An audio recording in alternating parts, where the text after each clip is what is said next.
वीर बाल दिवसानिमित्त आज नवी दिल्लीत विज्ञान भवन इथं होणाऱ्या कार्यक्रमात राष्ट्रपती द्रौपदी मुर्मू यांच्या हस्ते प्रधानमंत्री राष्ट्रीय बाल पुरस्कार होणार प्रदान।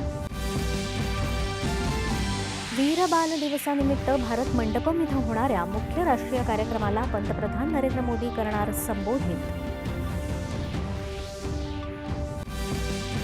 दहशतवाद विरोधी संमेलनाचं आज नवी दिल्लीत केंद्रीय गृहमंत्री करणार उद्घाटन। 2 दिवसांच्या संमेलनात राष्ट्रीय सुरक्षा आणि दहशतवादामुळे निर्माण होणाऱ्या धोक्यांवर विचारमंथन।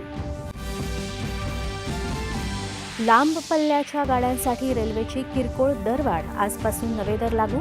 उपनगरी गाड्यांसाठी दरवाढ नसल्याचं रेल्वे मंत्रालयानं केलं स्पष्ट।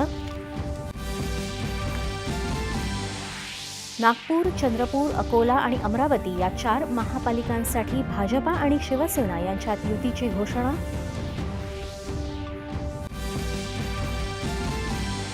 महापालिका निवडणुकीत वंचित बहुजन आघाडीसोबत आघाडी व्हावी यासाठी प्रयत्न सुरू असल्याची काँग्रेस प्रदेशाध्यक्ष हर्षवर्धन सपकाळ यांची माहिती। आणि भारत आणि श्रीलंका यांच्या महिला संघामध्ये सुरू असलेल्या T20 क्रिकेट मालिकेतील 3रा सामना आज तिरुवनंतपुरम इथं होणार।